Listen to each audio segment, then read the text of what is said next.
Hello guys, আসসালামু আলাইকুম।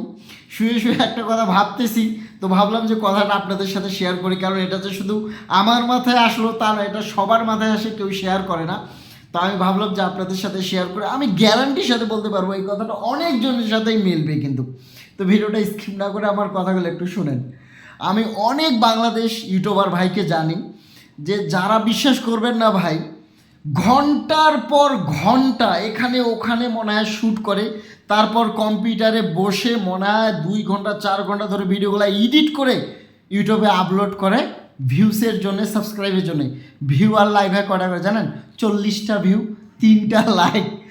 আর অনেক বাংলাদেশি সাপ্রি ইউটিউবার আছে, কিচ্ছু করবে না ভাই, রাত 3টার সময় উঠে বলবে হ্যালো গাইস, আজকে রাত 3টার সময় এত হাগার চাপ লাগছে গাইস, বিশ্বাস করবেন না, হাগার জন্য জান বেড়ে যাচ্ছে, কিন্তু এই শীতের সময় কিভাবে হাঁটতে যাব আমি কোনো বুঝে আসতেছে না, হাগার পর শুষবো নাকি টিস্যু ব্যবহার করব। গাইস আমাকে একটু কমেন্ট করে বলেন যে আমি কি করব এই শীতের সময়।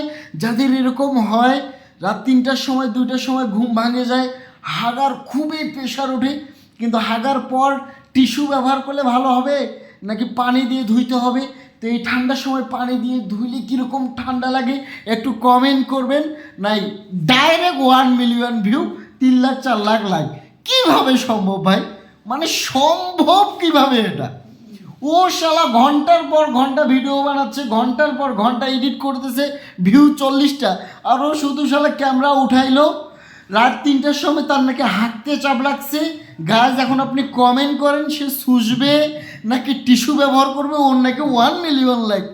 তো আসলে আমার মাথায় কাজ করে না, এই প্রশ্নটা শুধু আমার না, আমার মতো অনেক ভাইয়ের, কিন্তু আসলে কেউ শেয়ার করে না। আজকে আমি শেয়ার করলাম, যদি ভালো লাগে তো ভাই বেশি বেশি করে শেয়ার করবেন, এই কথাটা যেন আমার ওই সব দুঃখী ভাইয়ের কাছে যায়।